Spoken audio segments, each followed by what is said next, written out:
The dreadful horrors during the Barbary slave trade. Suppose you were traveling in the Mediterranean. Suddenly you were captured by corsairs, taken to cities on the Barbary Coast, and sold as a slave. Have you ever imagined what is done to a slave when he is sold to someone?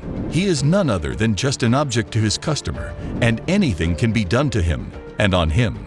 So, do want to know more about the horrors that Barbary slaves lived in? If yes, then History Unfolds is gonna tell you everything.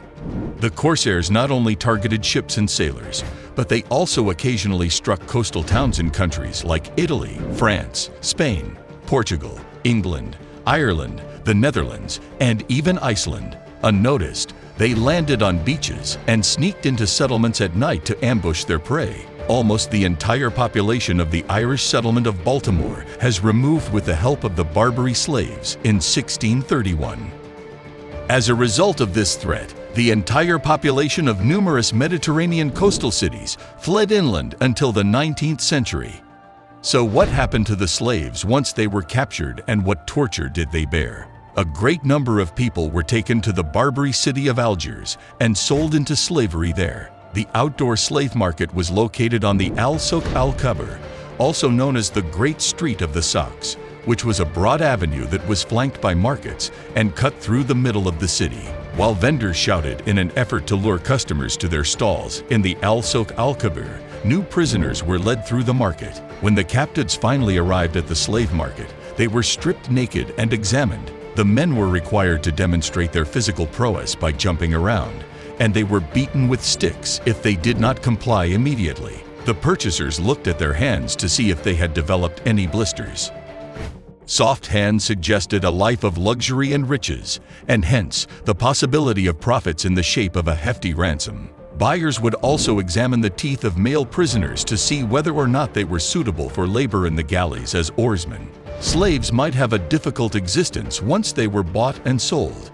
If they were not put to work in the harsh and degrading conditions of the galleys, the men who were bought by the state were put to work performing back-breaking labor such as quarrying stone and hauling it off, working in chain gangs on construction sites, working as draft animals turning the grinding wheels in grain mills, or cleaning shitholes. Many of them were restrained with manacles and forced to drudge behind the thick chains. During the night, they were kept in bagnios, which were similar to slave pens, and forced to sleep on the chilly stone floor.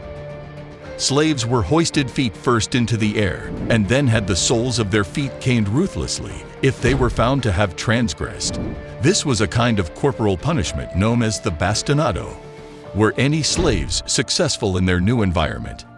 A few. Slaves in the cosmopolitan city of Algiers had opportunities to climb the social ladder via intelligence, ability, and dogged determination that simply did not exist in the hierarchical civilizations of Europe. The bulk of that held captive was unable to find a way out of their situation and spent the rest of their lives in deplorable conditions as a result.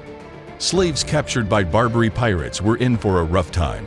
Many individuals aboard the ships died from disease or lack of food and water on the long journey back to North Africa. Survivors were herded into slave markets where they would stand for hours while potential purchasers deliberated over whether or not to purchase them.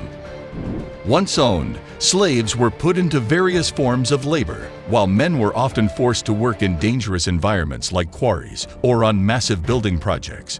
Women were often relegated to domestic servitude or even sexual slavery. The worst fate a Barbary slave could face, however, was being enslaved and made to row galleys. The rowers were permanently affixed to their seats by chains. The seat was used for sleeping, eating, restroom breaks, and urination. Overseers would crack the whip over the naked backs of slaves who weren't working hard enough.